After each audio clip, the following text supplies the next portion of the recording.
اعوذ باللہ من الشیطان الرجیم بسم اللہ الرحمن الرحیم رب اشرح لی صدری ویسر لی امری واحلل عقدۃ من لسانی یفقہوا قولی رب یسر ولا تعسر وتمم بالخیر اللہم لا سہل الا ما جعلتہ سہلا وانت تجعل الحزن اذا شئت سہلا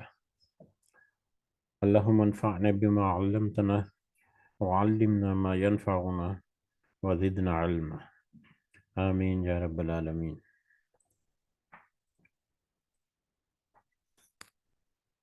آج ہم انشاءاللہ اللہ تعالیٰ کے خاص فضل و کرم سے، اس کی خاص رحمت اور اس کی خاص توفیق سے ہم سورۃ الانبیاء کی آیت نمبر 42 نمبر آیت سے آنورڈ کچھ سمجھنے کی کوشش کریں گے۔ سب سے پہلے ہم اسی کی حمد اور اسی کا شکر، اسی کی تعریف کرتے ہیں جس نے ہمیں اس قابل کیا، جس نے ہمارے دلوں کو اس قابل بنایا، جس نے ہمیں یہ مہلت اور یہ وقت دے رکھا، جس نے ہمیں اس راستے پر ڈالے رکھا کہ ہم اپنے دن کا آغاز اس کے بابرکت کلام کو سمجھنے کی کوشش سے کریں۔ اللہ تعالیٰ سے دعا ہے کہ اس میں اللہ تعالیٰ ہمیں استقامت نصیب فرمائے، اس کی صحیح سمجھ ہمیں عطا فرمائے، اس کے ذریعے سے ہمیں اور ہمارے ساتھیوں کو اصلاح کرنے کی اور سیدھے رستے پر گامزن رہنے کی توفیق عطا فرمائے، اور دنیا کے ساتھ ساتھ اللہ تعالیٰ خاص کر آخرت کی کامیابی اور آخرت کی فلاح عطا فرمائے، آمین یا رب العالمین۔ اس سے پہلے جو آیت نمبر 41 تک ہم نے کل ایک رکوع جو ہم نے دیکھا تھا، آیت نمبر 30 سے لے کے آیت نمبر 41 تک، اس کا ترجمہ کچھ یوں ہے۔ اللہ تعالیٰ فرماتے ہیں، آیت نمبر 30، کیا کافر لوگوں نے یہ نہیں دیکھا کہ آسمان و زمین باہم ملے جلے تھے، پھر ہم نے انہیں جدا کیا، اور ہر زندہ چیز کو ہم نے پانی سے پیدا کیا، کیا یہ لوگ پھر بھی ایمان نہیں لاتے؟ اور ہم نے زمین میں پہاڑ بنا دیے تاکہ وہ مخلوق کو ہلا نہ سکے، اور ہم نے اس میں کشادہ راہیں بنا دیں تاکہ وہ راستہ حاصل کریں۔ آسمان کو محفوظ چھت بھی ہم نہیں بنایا، لیکن لوگ اس کی قدرت کے نمونوں پر دھیان نہیں دھرتے۔ وہی اللہ ہے جس نے رات اور دن اور سورج اور چاند کو پیدا کیا،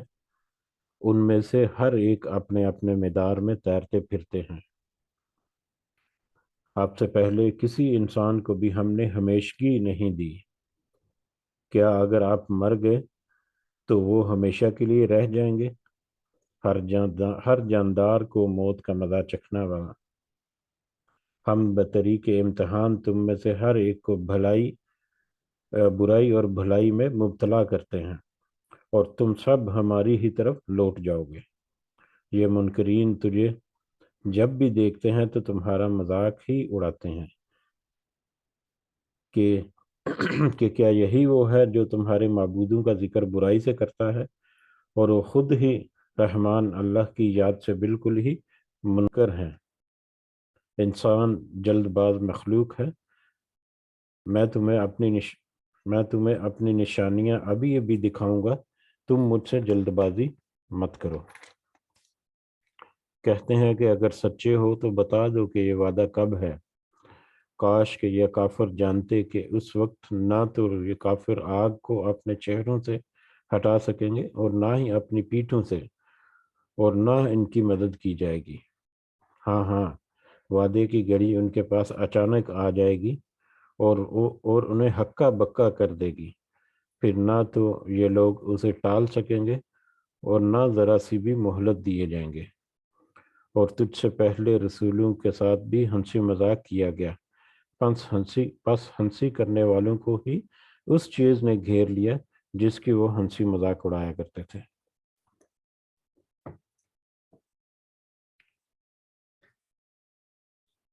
یہ پچھلی آیات تھی جو کل ہم نے سبق پڑھا تھا یا سمجھنے کی کوشش کی تھی۔ آج ہم بڑھتے ہیں آگے۔ کل کی سبق میں ہم نے دیکھا کہ اللہ تعالیٰ مختلف طریقوں سے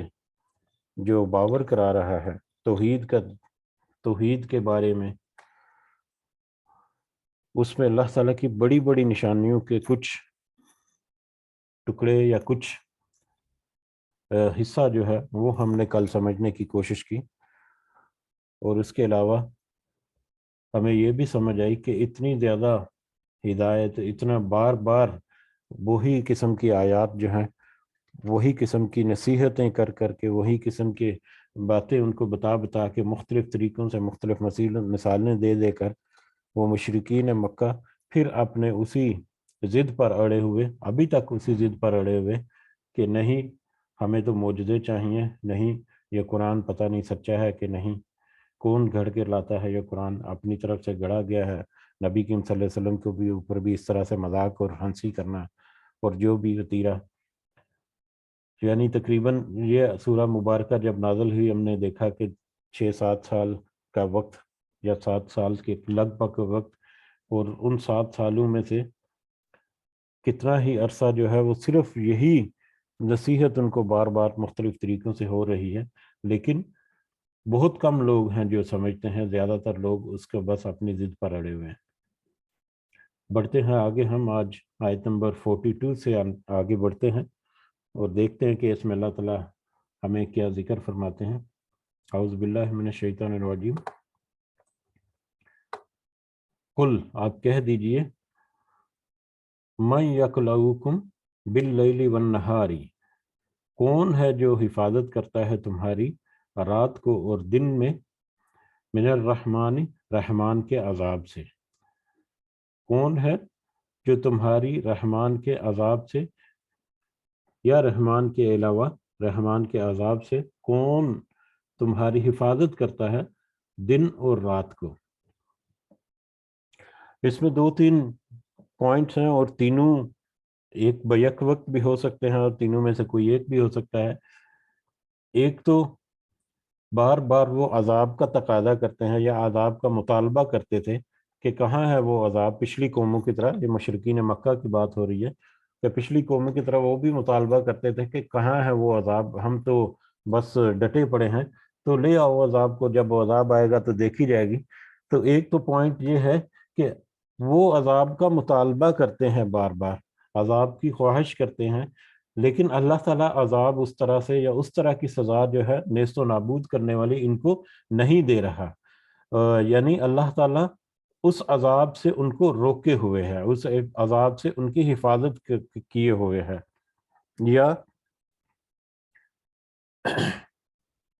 یا یہ کہ ان کا کردار اور ان کا وتیرہ جو ہے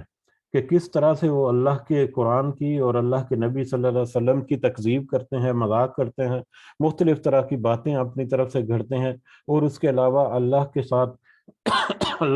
شریک ٹھہراتے ہیں، مختلف ہستیوں کی توحید میں بہت ہی بڑے لیول کی ڈنڈی جو مارتے ہیں، تو یہ اللہ تعالیٰ کے لیے کسی صورت بھی قابل قبول نہیں۔ لیکن اس کے باوجود ہم نے ایک آیت پڑھی تھی جس میں ہم نے دیکھا تھا کہ اگر اللہ تعالیٰ غضب میں آ جائے، غصے میں آ جائے، پکڑ کرے اسی بات پر کہ وہ اللہ کے ساتھ دوسروں کو شریک ٹھہراتے ہیں، تو وہ آنن فانن جو سارا کچھ جو ہے وہ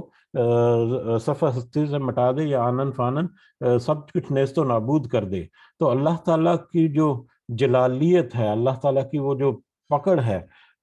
اس میں اللہ تعالیٰ نے کیونکہ مہلت دے رکھی ہے، ایک وعدہ کیا ہوا ہے کہ ایک مقررہ مدت تک تمہارے لیے مہلت ہے، کہ اس مہلت کے درمیان تم اگر رجوع کر لیتے ہو تو ٹھیک ہے، وگرنہ تمہارے لیے پھر کڑا امتحان ہے۔ تو اس مہلت تک کا اللہ تعالیٰ نے کیونکہ وعدہ کیا ہوا ہے، تو اللہ تعالیٰ بھی مطلب اس مہلت تک حفاظت کیے ہوئے ہے کہ جو مرضی کرتے رہیں اللہ تعالیٰ کے بارے میں، اور اللہ تعالیٰ کی مخالفت اس طرح کہ وہ بات کرتے ہیں، لیکن اللہ تعالیٰ جو ہے وہ صبر کیے ہوئے اور اپنے وعدے کے اوپر ڈٹا ہوا اور قائم ہے، اور پھر ان کو پھر محفوظ کیا ہوا ہے، حفاظت رکھے ہوئے ہے کہ کسی قسم کا عذاب نہیں آئے گا، کہ وہ محفوظ ہیں اس مہلت کے وقت کے اندر تک۔ اور تیسرا پوائنٹ یہ ہو سکتا ہے، ہم نے یہ بھی آیت پڑھی تھی کہ زندگی کی حفاظت کسی بھی انسان کی، بلکہ ساری زندگیوں کی حفاظت جو ہے اس کی موت تک،